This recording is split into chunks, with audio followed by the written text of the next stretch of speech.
আমি আজিৰ পৰা 15 বছৰ আগত অসমৰ হুৱদিমাত বুলি এটা এলবাম কৰিছিলোঁ তাতে আমি সেই তেনেকৈ ফক ফিউজন কৰিছিলোঁ এতিয়া প্ৰথম মানে হেকুটি বিহু বুলি কয় পুতি নাচনি পুতি দেখিবলৈ পুতি হয় নে পুতি হয় হয় পুতি হয় হয় জিলিকি জিলিকা তৰা আকাশৰে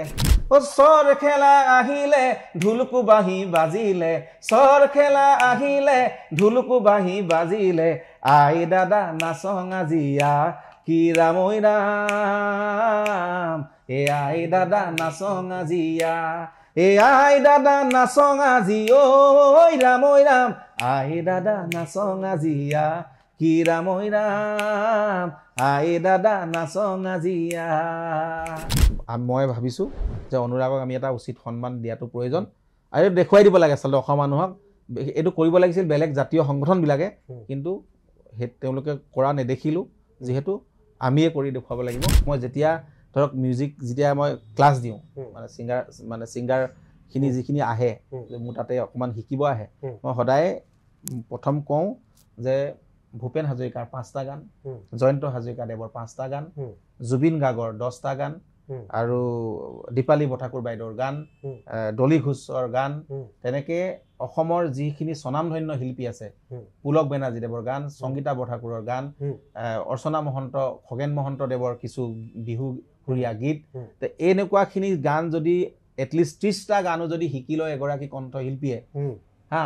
তেওঁ জীৱনত আৰু মানে ভাবিব নালাগে এই 30টা গানেদি তেওঁ মৰম পাবই সেইখিনি উপস্থাপন শৈলীটো তেওঁ প্ৰেজেণ্টেশ্যনটো ভাল হ'লে হ'ল মাইক কেনেকৈ ধৰিব লাগে মাইকত কেনেকৈ কথা ক'ব লাগে মাইক বুলি ফুকাই কেতিয়াও মানে হেৰি কৰিব নালাগে এগৰাকী কণ্ঠশিল্পীয়ে মাইকটো সদায় এনেকৈ চাব লাগে কাৰণ কিয় মাইকৰ ডাইনেমিকটো আমি গোটেইখিনি আমি মেইনটেইন কৰিব লাগিব হা তো এইবিলাক গোটেই আমি ক্লাছ দিওঁ বা শিকাওঁ মই এনেও কওঁ যে কেনেকৈ উপস্থাপন কৰিব লাগে আজি অসমত গীতালী দেৱী বা এনেকুৱা কণ্ঠশিল্পী আছে তেওঁলোকে বাবু বৰুৱা এওঁলোকে ষ্টেজত কেতিয়াও বেসুৰা নাগায় একদম ধুনীয়া গায় দীক্ষু 1% বেসুৰা নহয় কিয় নহয় কাৰণ কিয় তেওঁলোকে সেই টেকনিক্সখিনি জানে আৰু এতিয়া ৰাকেশ ৰিয়ান তেওঁ ষ্টেজত বেসুৰা নাগায় কিন্তু আমাৰ এই নতুন নতুন কেইগৰাকী মানে পটককেনে বেসুৰা গাই কিনে আজি কি কৰিলে সেই আজি যিখন আসন এখন খালী আছিল যে এনেকুৱা এগৰাকী কণ্ঠশিল্পীবিলাকে যিয়ে ভাল গায় ষ্টেজত এতিয়া মৰ্মিতা মিত্ৰে কেৱল জুবিন দাৰ গান বুলি নহয় এতিয়া চব ধৰণৰ গানো গাব পৰা হৈছে আৰু শিকিছে আটাইতকৈ ডাঙৰ কথা সেইটো আৰু এগৰাকী বাহিৰৰ অনা অসমীয়া ছোৱালী হৈ অসমীয়া গীত শিকি গাই ৰাইজৰ মৰম পোৱাটো সেইটো কিন্তু এটা বৰ এটা সাধাৰণ কথা নহয় সেইকাৰণে এইটো ক্ষেত্ৰত কিন্তু মৰ্মিতাক চেলুট দিবই লাগিব যিয়ে নহওক মৰ্মিতাৰ যিটো প্ৰেজেণ্টেশ্যন সেই প্ৰেজেণ্টেশ্যনটোৱে আজি হয় বাকীসকল মানে কেইগৰাকীমান কণ্ঠশিল্পীৰ ক্ষেত্ৰত অলপ মানে ভাবুকি আহিছে ভাবুকি বেলেগত অহা নাই কিন্তু এই ষ্টেজ কেইখনমান তেওঁ কাঢ়ি ল'ব কিন্তু যিসকল কণ্ঠশিল্পী সঁচা টেলেণ্ট আছে যিসকল মহিলা কণ্ঠশিল্পীয়ে খুব ভাল গান গায় তেওঁলোকৰ একো কৰিব নোৱাৰে কাৰণ কিয় তেওঁলোকৰ ভইচটো অলৰেডি মানুহে আজি মই ছাপোজ নতুন প্ৰজন্মই কওঁ যে সুভাষণা দত্তৰ একো ক্ষতি নহয় সুভাষণা দত্ত এনেকুৱা এগৰাকী কণ্ঠশিল্পী মানে যাৰ দক্ষতা বহু ওপৰত আমি ক'ব পাৰোঁ আজি চয়নিকা ভূঞা প্ৰিয়ংকা ভৰালী নতুন প্ৰজন্ম একেবাৰে শেহতীয়াকৈ পাপৰি গগৈ এওঁলোকৰ একো নহয় কাৰণ কিয় এওঁলোকে ভাল গান গায় আৰু এওঁলোকে আজি দুখনমান শ্ব' কমিব পাৰে কিবা কাৰণত কিন্তু নিজস্বতা আছে আৰু কাইলৈ হ'ব সেইকাৰণে এই ধৰণৰ কথাত বেছি গুৰুত্ব দিব নালাগে মৰ্মিতা আহিছে গাইছে সেইখিনি ঠিকে আছে আৰু যদি মৰ্মিতাই খুব ভাল গান গায় বা ভাল কণ্ঠ হয় ডেফিনেটলি আমিও পৰৱৰ্তী দিনত আমি মানে আমাক লাগেই কণ্ঠশিল্পী আমি যিহেতু বাহিৰৰ বলিউডৰ এতিয়া কণ্ঠশিল্পী এগৰাকীক আমি বহুত পইচা দি তেওঁলোকে প্ৰায় 1 লাখ 1.5 লাখ 3 লাখলৈকে লয় শ্ৰেয়া ঘোষালৰ গান এটা গোৱাবলৈ হ'লে 3-4 লাখ লাগিব বা সুনিধি চৌহানক গোৱাবলৈ 2 লাখ লাগিব নেহা কক্কৰক গোৱাবলৈ হ'লে 5 লাখ লাগিব যদি আমি সেইটো কোৱালিটি নাপাব পাৰোঁ কিন্তু তাৰ যদি অকণমান সমকক্ষভাৱে যদি মৰ্মিতাই যদি গাব পাৰে তো আমাৰ অসুবিধা ক'ত হ'ব ভালেই হ'ব আমি মৰ্মিতাক 10,000তে এটা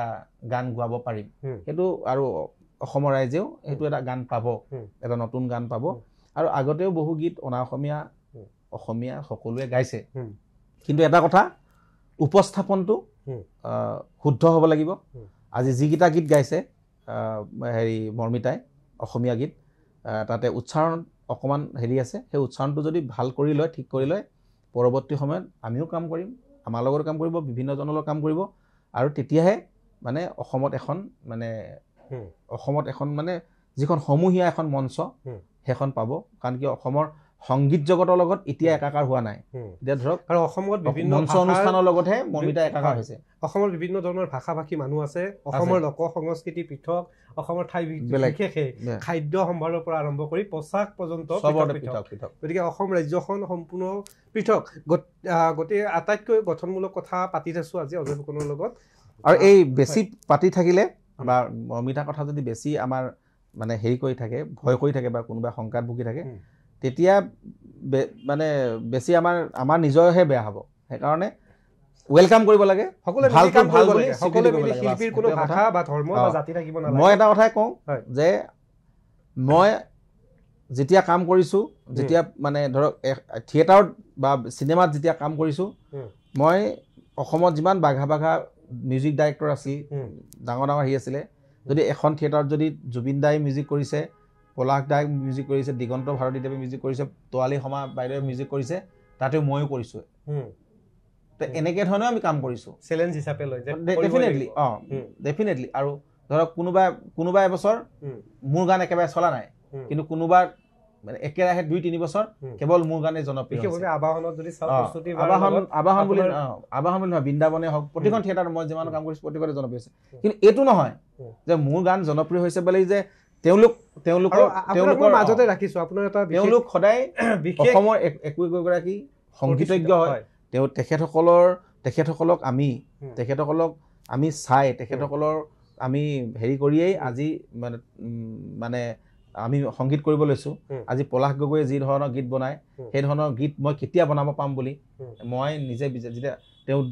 তুমিতো চকুতে কাজল ল'লে সেই গানটো যেতিয়া বনাইছিলে তেতিয়া মই বোলো এই কাজলক লৈ গান বনাম তাৰপিছততো মই কাজল নীলা দুচকুত কাজল দুচকুৰে কাজল লিপষ্টিক কাজল কণ্টিনিউ মই এটা কাজল চিৰিজে কৰিছোঁ য'ত মানে ইটোৰ পিছত সিটো গান জনপ্ৰিয় হিট আৰু মোৰ লাষ্ট 2024লৈকে মোৰ কাজলৰ ওপৰত গীত আছেই প্ৰত্যেক বছৰে মোৰ থাকিব এটা তো সেই ধৰণৰ কথা দিগন্ত দা মই চাইছিলোঁ যে এনেকুৱা নাও লৈ আনিমগৈ এনেকুৱা ধৰণৰ ইমান খাতৰা ধুনীয়া গান লিখি থৈছে মানস ৰবীন ককাইদেৱে কেনেকুৱা এতিয়া বিহু ক্ষেত্ৰ চাবলৈ দিখৌ নৈ তাৰপিছতে আপোনাৰ আচি নায়ং এনেকুৱা ধৰণৰ গীত তাৰপিছতে ঊল গুঠিব জানানে নাজানে এনেকুৱা ধৰণৰ গীত যে এনেকুৱা চিৰসেউজ গীত মাজুলী গান যি লিখিছে তো এনেকুৱা ধৰণৰ কথাবিলাকো আমি তেওঁলোকৰ পৰা আমি শিকিব লগা আছে জুবিন দাটোতো মোৰ গুৰুৱে হয় মই সদায় জুবিন দাক কওঁ যে জুবিন দাৰ পৰা বহুত শিকিছোঁ অসমৰ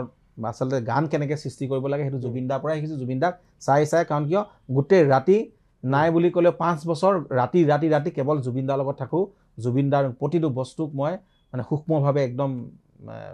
বিশ্লেষণ কৰিছোঁ একদম দৃষ্টি নিক্ষেপ কৰিছোঁ জুবিন দাই ক'ত কেনেকৈ ধৰণে কি কৰে কেনেকৈ কম্পজিশ্যন কৰে তেওঁ লিখা ষ্টাইলটো কি তাৰপিছতহে ধৰক আমি শিকিছোঁ তে এই আজি ধৰক অসমৰ ৰাইজৰ মাজত কিবা এটা কৰিব পাৰিছোঁ সেইকাৰণে মানে যিকোনো এখন ক্ষেত্ৰত যেতিয়া প্ৰতিযোগিতা হ'ব বা থাকিব বিয়াগুম মানুহ তেতিয়াহে ভাল লাগিব এতিয়া সেই তেনেকুৱা ধৰণৰ কথা এতিয়া আজি বলিউডতো কিমান ডাঙৰ এ আৰ ৰহমানৰ দৰে আছে মানে আজি মিউজিক ডাইৰেক্টৰ আছে তাৰ সমান্তৰালভাৱে এতিয়া নতুনকৈ বিশাল মিশ্ৰই যি ধৰণৰ এটা জোকাৰণিৰ সৃষ্টি কৰিছে প্ৰীতম আছে প্ৰীতমৰ ইমান ধুনীয়া কিন্তু আৰমান মালিকহঁতে ইমান ধুনীয়া কাম কৰি আছে অসমৰ নাই বুলি ক'লেও অনুৰাগ শইকীয়াই এ আৰ ৰহমান বা এনেকুৱা কেইবাগৰাকীও প্ৰতিষ্ঠিত মিউজিক ডাইৰেক্টৰৰ লগত তেওঁ নমিনেশ্যনছ পাইছে আৰু সেই নমিনেশ্যনত তেওঁ আইফা এৱাৰ্ড মানে জয়ী হ'বলৈ সক্ষম হৈছে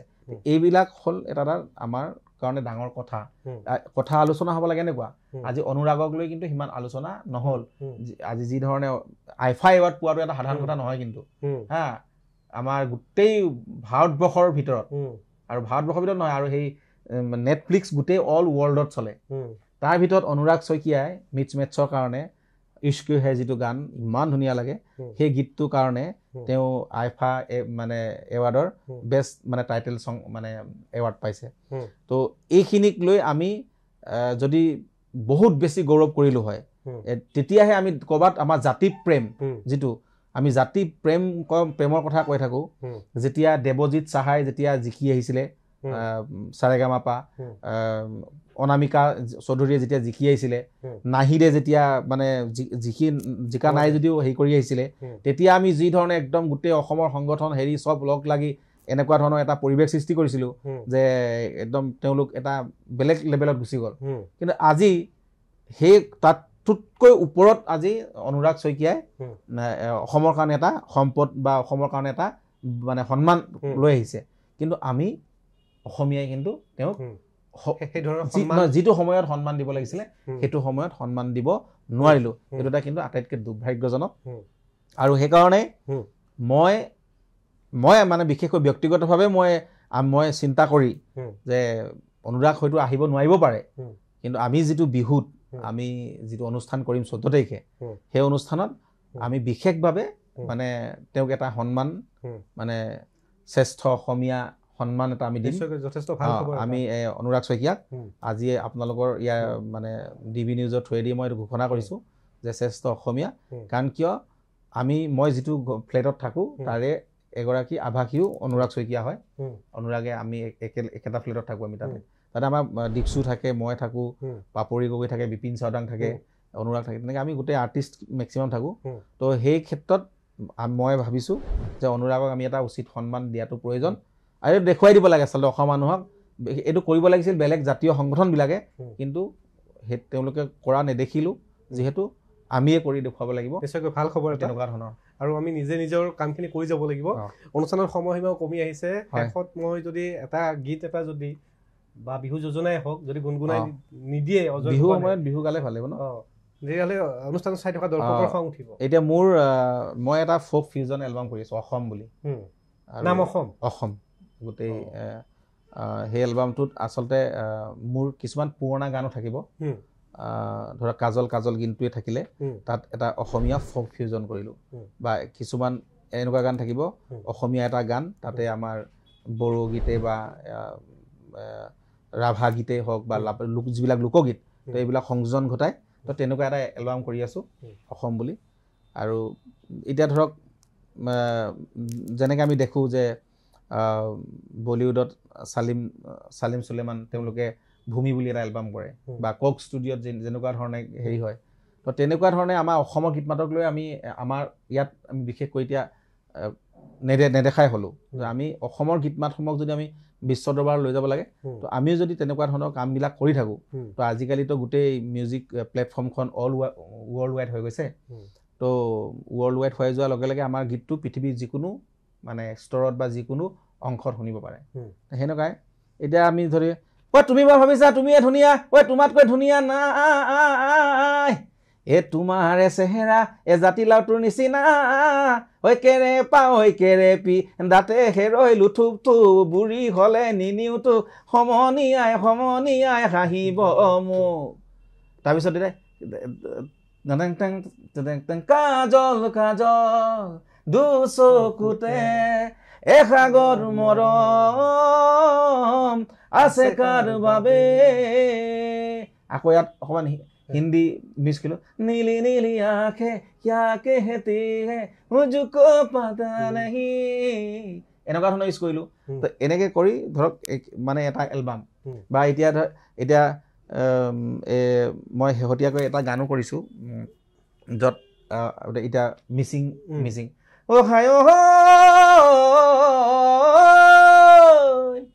মাজুলী দে কনে গৈ বুকুৰ মৰম দিবিনে নাই এনেকুৱা ধৰণকে থাকিলে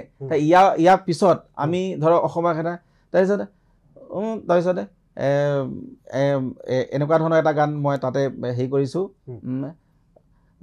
ৰিবা মলয়া বলিছে তোমালৈ পৰিছে মনত ফাগুন বাই মোৰে মন উৰুৱাই আনিলে তোমাৰে বাতৰি দিলে তাৰপিছতে না না না না না না না না না না না না না না না না না না বাগুৰুম্বা এনেকুৱা ধৰণে ধৰক এটা পিয়ৰ সেইটো এটা অসমীয়া গীত সেই অসমীয়া গীতটো ফাগুনৰ সময়ত যেতিয়া লিগাং হয় আলি আলি গাং হয় আৰু সেই আলি আলি গাঙক লৈ গোটেইখিনি এটা হেৰি ৰিব মলয়া যেতিয়া বলে তাৰপিছত সেই বস্তুটোৱেই ছোৱালীজনী এতিয়া আমাৰ ধৰক কেতিয়াবা যেতিয়া মানে ফাগুনৰ হেৰি বৰিব ছোৱালীজনীলৈ মনত পৰিব বা প্ৰেম তাৰপিছত বহাগ বিহু আহিব বহাগৰ বাতৰি কুলিয়ে আনিব তো এনেকুৱা ধৰণৰ গোটেই গীতক লৈ তাৰপিছত আকৌ সেই হ'লে আকৌ বড়োসকলৰ মনত বাগুৰুম্বা জাগিব তো এই তেনেকৈ হেৰি কৰি বা ৰাভা হাজং তেনেকুৱা ধৰক এতিয়া চৰ খেলা আহিলে ঢোলকু বাঁহী বাজিলে চৰ খেলা আহিলে ঢোলকু বাঁহী বাজিলে আই দাদা নাচং আজিয়া কি ৰামৈ ৰাম এ আই দাদা নাচং আজিয়া এ আই দাদা নাচং আজি ঐ ৰামৈ ৰাম আই দাদা নাচং আজিয়া কি ৰামৈ ৰাম আই দাদা নাচং আজিয়া এইটো এটা হাজং ভোগ থাকিল ইয়াৰ লগত আকৌ এটা অসমীয়া এটা গীত সংযোজন কৰিলোঁ তো এনেকৈ আচলতে আৰু এনেকৈ মই এবাৰ ষ্টেজতো নিশ্চয়কৈ এইবাৰ অজয় ফুকনক মঞ্চত যিসকলে পাব বেলেগ একদম বেলেগ আৰু আমি আজিৰ পৰা 15 বছৰ আগত অসমৰ হুৱতি মাত বুলি এটা এলবাম কৰিছিলোঁ তাতে আমি সেই তেনেকৈ ফক ফিউজন কৰিছিলোঁ এতিয়া প্ৰথম মানে হেকুটি বিহু বুলি কয় পুতি নাচনি পুতি দেখিবলৈ পুতি হয় নে পুতি হয় হয় পুতি হয় হয় জিলিকি জিলিকা তৰা আকাশৰে এই গানটো লগত সেই গানটো আমি ব্লেণ্ড কৰিছিলোঁ তো এনেকুৱা ধৰণৰ কামো আমি ধৰক আগতে কৰি থৈছোঁ ঠিক তেনেকৈ মই এটা গান কৰিছিলোঁ জয়াই অসম বুলি সেই গানটোত একদম প্ৰথম আছিলে নিচলা আইৰে তাৰপিছত আমি খাতি অসমীয়া মানে চব ছোৱালী গান তাৰপিছতে পকা ধানৰ মাজে মাজে সৰু সৰু আলি এনেকুৱা অসমীয়া যিখিনি চিৰসেউজ গীত সেই গীতখিনিক লৈ ধৰক চম্পা নহয় চামেলি এইটো আছিলে আৰু লাষ্টত মই যে কলাগুৰু বিষ্ণুপ্ৰসাদ শংকৰ মানে মাধৱৰ দেশ এইখন সকলোৱে কওঁ আহা জয়াই অসম বুলি লাষ্টত গানটোৰ নামটো আছিল জয়াই অসম সেই গীতটো অসমৰ ইতিহাসত মানে এখন চিনেমা গান আছিলে চন্দ্ৰাৱলী বুলি এখন চিনেমা সেই গানটো আপুনি ইউটিউবত বা হেৰিয়াত চাব পাৰে আটাইতকৈ বেছি কভাৰ হৈছে বা আটাইতকৈ বেছি ষ্টেজত গানটো পাৰফৰ্ম হয় যেতিয়া একদম অসমীয়া চিৰসেউজ গীতকেইটা সন্মান জনায় এটা সেই গীত এনেকুৱা ধৰণৰ মানে অসমৰ হুৱতি গীতসমূহ কোনবিলাক অসমৰ হুৱতি মাত কোনবিলাক এনেকুৱা ধৰণৰ গীতবিলাক মই সেইটো মানে বুজাইছিলোঁ তো সেই গীতটিও গীতালী পাপৰি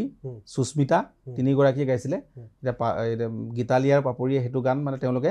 ষ্টেজত প্ৰথম আৰম্ভণি কৰে মানে প্ৰথম গীত সেইটোৱে দি আৰম্ভণি কৰে কাৰণ তাত চিৰসেউজ গীতকেইটা আছে আৰু লাষ্টত যেতিয়া জয়া অসম মানে যিখিনিলৈ গুচি যায় গানটো আৰু বেলেগ ধৰণৰ এটা পৰিৱেশ হয় ইউটিউবত চালে সকলোৱে গম পাব আৰু বহুত বেছি পপুলাৰ গানটো বহুতেই গানটো এতিয়া আমি দেখোৱেই যে কভাৰ কৰি আছে মিলিয়ন মিলিয়ন মানে ভিউজ আছে তো এনেকুৱা ধৰণৰ কামো অজয় ফুকনে কৰে এইখিনি হ'ল এটা নিজস্ব ক্ৰিয়েটিভিটি আৰু এইখিনি কাৰণে এইখিনি নিজৰ ছেটিছফেকশ্যন মানে যিটো ফক ফিউজন বা অসমৰ লোকসংগীত অসমৰ গীত মাতক লৈ কাম কৰা আৰু তাৰপিছত যেতিয়া মই প্ৰফেচনেলি এখন চিনেমা বা থিয়েটাৰত মই মানে গান কৰিব লাগে তেতিয়া মই ধৰক মানে ৱেষ্টাৰ্ণেই হওক বা বিভিন্ন ধৰণৰ মানে চাউথৰ পেটাৰ্ণেই হওক মানে পশ্চিমীয়া সংস্কৃতি বা বিভিন্ন ধৰণৰ যি হয় যি মানুহে ভাল পায় সেইটোক আমি কৰিবই লাগিব কিন্তু মই য'তেই সুবিধা পাওঁ ত'তেই মই যেতিয়া জয়মতী কৰিছোঁ জয় নাটকৰ মিউজিক তেতিয়া মই তাতে বিহু সংযোজন কৰিছোঁ যেতিয়া মূলা গাভৰু কৰিছোঁ তাতো অসমীয়া লোকগীত বিহু এইবিলাক মানে আনিছোঁ যেতিয়াই য'ত সুবিধা পাওঁ এইবাৰ লাচিত বৰফুকন একদম এটা স্বৰ্গদেউ বুলি এটা খাটি মানে যিটো আমাৰ আহোমৰ বিহু বুলি কয় এ পাত কাই পাৰে হৈ এ চুকা পাহিলে এ সোমাৰ দিলে সি ভৰি এ বোলো মুং খুং খুংলাই এ ফুৰালুং এ পাতিলে এ চুম দেও কাগতে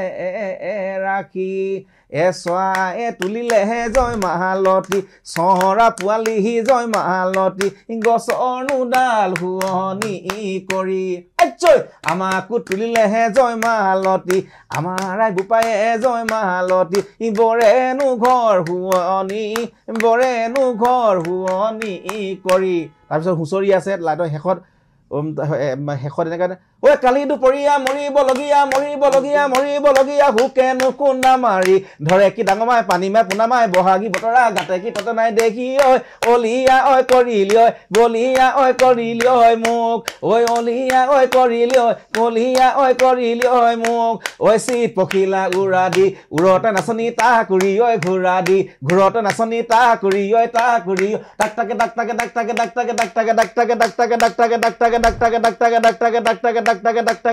তা কৰি ঐ ঘূৰা দি ঘূৰক ঐ উঘা মাকো চেৰে কি গৰকা গৰকি মাকো দূৰে পতি মাকো চেনাই ঐ ধন ঐ কলিজা দেহা জান ঐ ধন কলিজা দেহা জান ঐ এনেকুৱা ধৰণৰ বিহু এইবিলাক মই যেতিয়া ষ্টেজত গাওঁ নহয় ষ্টেজ মানে একদম মানে তুলপাৰ লাগি যায় নিশ্চয়কৈ আৰু সেয়া প্ৰেজেণ্টেশ্যনটোৰ ওপৰত কথা খুব ভাল আৰু এইবাৰ একেবাৰে নতুন ৰূপ এটা দেখা পাইছোঁ অজয় ফুকনৰ মঞ্চত দৰ্শকসকলে খুবেই ভাল পাব শেষৰটো প্ৰশ্ন অজয় দাৰ এটা বস্তু মোৰ খুব ভাল লাগে ভ্ৰাম্যমানৰ প্ৰশ্নটো কৰাৰ আগত কৈছোঁ ভ্ৰাম্যমানত যেতিয়া তেখেতে সংগীত পৰিচালনা কৰে তেওঁ ভ্ৰাম্যমান চাবও যায় নিজে চাই বিভিন্ন স্থানত দৰ্শকসকলক পৰ্যবেক্ষণ কৰে তাৰপিছত যিটো অভিজ্ঞতা পায় তাৰপিছত টেকনিক কিছুমান শিকি লয় আৰু সেইমতে একদম আমি দেখা পাওঁ অজয় দাৰ যিবিলাক সংগীত পৰিচালনা দেখিছোঁ ভ্ৰাম্যমানত বিশেষভাৱে কিবা কিবি নতুনত্ব পাওঁ আৰু অডিয়েঞ্চে খুব এনজয় কৰে আৰু এইবাৰ মঞ্চতো চাগে নতুনত্ব কিবা থাকিব বাজেট এটা কথা সুধোঁ যিহেতুকে পোনপটীয়াভাৱে আপোনাক পাইছোঁ এই শিল্পী সমাজক বা আহ্বায়ক কমিটিও বিপদত থাকে কাক কি দিম আপোনাৰ বাজেট সম্পৰ্কে অন কেমেৰা ক'ব নেকি কেনেকুৱা কি বাজেট মোৰ বাজেট বহুত বেছি নাই যদি গুৱাহাটী ওচৰে পাজৰে হয় তেতিয়া যদি অকল 50,000 মোক দিয়ে মানে 50,000 টকা দিয়ে তেতিয়া মই তাতে মোৰ মিউজিচিয়ান কোনো নাথাকে মই মানুহটো যাম মোৰ লগত আৰু এজন ল'ৰা যায় বাকী ড্ৰাইভাৰ যাব হেৰি যাব এনেকৈ আমি গৈ অনুষ্ঠান একদম 2-3 ঘণ্টা যি লাগে একদম অনুষ্ঠান পুৰা তুলপা লগাই গুচি আহিম মই তেনেকৈও গান গাব পাৰোঁ আৰু যেতিয়া যদি মোক উইথ বেণ্ড লাগে 1.5 লাখ 1,80,000 উইথ চাউণ্ড হ'লে 1,80,000 হ'ব গুৱাহাটীত আৰু বাহিৰত হ'লে মেক্সিমাম 2 লাখৰ ওপৰত মই লোৱা নাই আৰু মই ভাবোঁ যে কি সিমানখিনি বাজেট ল'ব পৰা মোৰ মানে হেৰিও মানে মনে নকয় আৰু বাকী পিছৰ কথা কিন্তু যি কথা ভাবে একদম পুৰা ডাইৰেক্ট কৈ দিয়ে আপোনালোকক ডাইৰেক্ট প্ৰত্যক্ষভাৱে কোৱা হৈ গৈছে তেখেতৰ বাজেট সম্পৰ্কে বহুত শিল্পীয়ে নকয় তাৰপিছত আপোনালোকে ব্যক্তিগতভাৱে অলপ এৰা ধৰা যোৱাবাৰ মোক কুশলনগৰ বিহুত 30,000 দিছে 30,000 টকা অকলে মোক ছিংগুল নিছে তো 30,000 টকা দিছে দাদা এজনে কৈছে যে তুমি আহিবা 14 তাৰিখে তুমি আমাৰ বিহু মানে তোমাই দি আমাৰ বিহু মানে হেৰি হ'ব সেই বিহুখন মই আগৰবাৰো গোটেই উইথ বেণ্ড লৈ কৰিছোঁ কিন্তু যোৱাবাৰ কৈছে যে এনেকুৱা নহয় বাজেট নাই বোলো হৈ যাব কোনোবা এখন বিহুত মোক 15,000-20,000 টকাও দিছে তাতো মই অনুষ্ঠান কৰিছোঁ মই এনেকুৱা নহয় যে খুব মানে হেৰি আছে কিন্তু ৰাইজে বিচাৰিছে ৰাইজৰ ওচৰত যাব লাগে আৰু এতিয়া ধৰক মোৰ মানে বহুত বেছি নিডছ নাই বা এনেকুৱা ধৰণৰ যে মই অনুষ্ঠান কৰিয়ে যে মোৰ পইচা মানে ঘটিবই লাগিব এনেকুৱা ধৰণৰ মই মানে মোৰ মানসিকতা বা মোৰ হেৰিয়ে কোৱা নাই বা মোক খুব বেছি প্ৰয়োজন হোৱা নাই কিন্তু বাকীখিনিয়ে যিসকলে ৰিহাৰ্চেল কৰে এটা সমস্ত এটা একদম টিম লৈ তেওঁলোকে ৰেডি হয় এতিয়া দেখিছোঁ প্ৰত্যেকে বিহু আখৰা চলি আছে মোৰতো ইমান বিহু আখৰাই মোক কৰিবই নালাগে গোটেই বস্তু মোৰ ইয়াত সোমাই থাকে আৰু আজিলৈকে আপুনি চাব কোনো এখন ষ্টেজত অজয় ফুকনে বহি লৈ গীত নাগায় 2 ঘণ্টা 2.5 ঘণ্টা যিমান সময় গাম 3 ঘণ্টা গাম বহি নোচোৱাকৈ গাম আৰু কাৰণ কিয় মেক্সিমাম মই যিখিনি গান গাওঁ মানে অসমীয়া লোকমাত গীত মাতখিনিৰ উপৰিও মোৰ নিজৰ গীতেই প্ৰায় মানে মই 3,000 গীত কৰিছোঁ তাৰ ভিতৰত মোৰ 1,000 মান গান মানে জনপ্ৰিয় হোৱা আৰু একদম ছুপাৰ টুপাৰ হিট হোৱা গান 500 মান আছে এতিয়া মই যাযাবৰী প্ৰিয়া কাজল নীলা দুচকুত কাজল লিপষ্টিক কাজলৰ পৰা মাঘ ফাগুন চ'ত তাৰপিছত অ' দিলে জান এনেকুৱা ধৰণৰ কিমান গান আছে ছোৱালী ল'ৰাৰ জুবিন দাৰ কণ্ঠত মেক্সিমাম গান তো সেইখিনি গান যেতিয়া অ' মা অ' দেউতা জোনবাই লৈ চিঠি এনেকুৱা ধৰণৰ এইবিলাক গান ও মায়া প্ৰতিটো বিষয়ক লৈ গান কৰা আছে তো এইবিলাক গান মই ষ্টেজত গাবলৈ মানে নাপাওঁৱে সময় ইমান সময়তো নিদিয়েই কাৰণ ইমান গান হিট আছে আৰু হয় মোৰ কণ্ঠত হিট নাই কিন্তু অসমৰ যিসকল কণ্ঠশিল্পী আছে প্ৰত্যেকৰে কণ্ঠতে মোৰ গান হিট আছে আৰু তেনেকৈ মই যদি অনুষ্ঠান এটা কৰিব লাগে যদি মই বোলে 4-5 ঘণ্টাও গীত গাওঁ তেতিয়া খুব বেছিটো বেছি মই মোৰ জনপ্ৰিয় গান 30টা মানহে গাব পাৰিম তাতকৈ আৰু বেছি নোৱাৰিম মানে সেইকাৰণে কথাখিনি তেনেকুৱা যে বহি মানে লোৱাৰ প্ৰয়োজন নাহে আৰু যদি বোলে কোনোবা এটা গান বোলে নাজানো সেই গানটো তেতিয়া হেৰি কৰি মেলি মানে তেতিয়া চাই মেলি লোৱা যায় আৰু হিন্দী গীত মই বিশেষকৈ বেছি উপস্থাপন নকৰোঁ সেইটো কাৰণে মোৰ হিন্দী প্ৰনাউন্সিয়েশ্যনটো বৰ এটা মানে একদম মানে ধুনীয়া নহয় কিন্তু মই হিন্দী লিখিব পাৰোঁ কাৰণ মেক্সিমাম গীতবিলাকত মই হিন্দী লিখোৱেই আৰু যেনেকৈ অৰে প্ৰিয়া কেচি হে মায়া ধৰকে ধৰকে জিয়া মৰম হানি দিন তোমাৰে দেহত এই গানটো খুব হিট গান ইয়াতে এনেকৈ যথেষ্ট এজন প্ৰতিভাৱান ব্যক্তি আগতে কৈছোঁ গতিকে যথেষ্ট ব্যস্ততাৰ পৰা আমাক ইমানখিনি সময় দিয়াৰ বাবে ধন্যবাদ জ্ঞাপন কৰিছোঁ আপোনাৰ সুস্বাস্থ্য কামনা কৰিছোঁ কি হয় যদি নাজানো আৰু জনাটো ভালকে শুদ্ধকৈ উপস্থাপন কৰিলে হ'ল আৰু নজনা এটা বস্তু যদি আপুনি উপস্থাপন কৰিব যায় তেতিয়া আপোনাক খাম খেলি লাগিব আৰু যিটোত মানে সেইটো মৰসাহস বা দুঃসাহস কৰিব নালাগে আৰু সকলোৰে ভাল হওক অসমৰ শিল্পীখিনিয়ে